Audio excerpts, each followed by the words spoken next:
A namespace is a named scope. In C++, a scope is a region in your program where variables or functions are visible. In other words, a scope defines where variables or function can be accessed or referenced. Any variable, function, or objects that is declared within a namespace is local to that namespace and it is invisible outside of the scope. You cannot create an object from a namespace. So to declare a namespace in C++, you have to use the keyword namespace and you have to give your namespace a name. So in this example, my namespace name is A, and inside of the open and closing curly braces is where you're going to declare your variables and your function. So inside of my namespace, I declared an int x and I initialized it to 2, and I also created a function called foo. To access members in your namespace, you use the name of the namespace, double colon, and the member you are trying to access. Or you can use using namespace, the name of the namespace, and then you print the value from your variable. The most common namespace in C++ that holds functions and variables for the cin and cout, for example, is namespace std. So right now, let me show an example of how to create and use a namespace.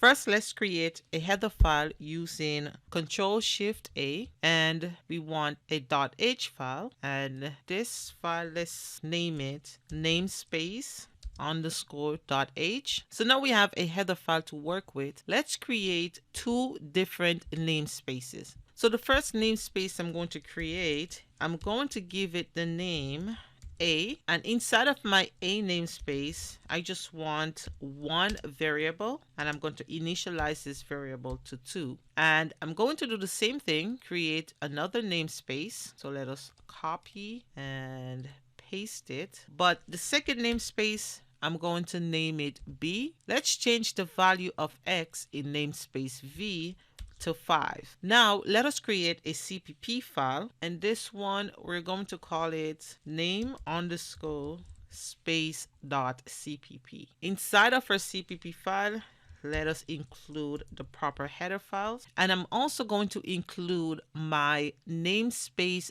underscore .h file, and I'm going to also include my main. And inside of main, let us print the values in both namespaces. Before we write in the main function, let us use the namespace that comes with Visual Studio Compiler. To use that namespace, we use the keyword using namespace, and the namespace we want in order for us to use the cin and cout is std. std is a namespace where the cin and the cout function lives. So we want to cout, and just a quick note to say value at namespace A. And to use the namespace that you created, you have to write the name of the namespace, double colon, and the variable or function that you want to use.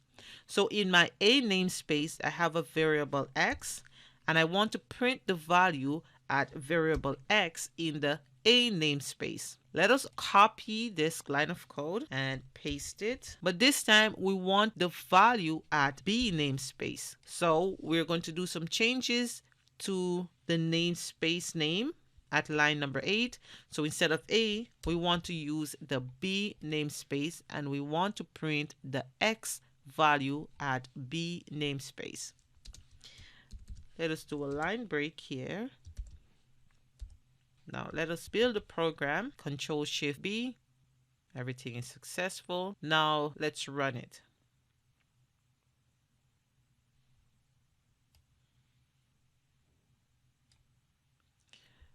So here you can see the value at namespace A is 2 and the value at namespace B is 5. So if I go over here, here are the values in the namespaces. So namespace A is 2 and namespace B is 5. Another way you can use the namespace, you can also declare your namespace like how you declared it at line number 4. If you do not want to use the double colon, what you can do is you can also say using namespace and the name of your namespace. That way you do not have to write the name of the namespace and the double colon. So let's delete this part and build and run.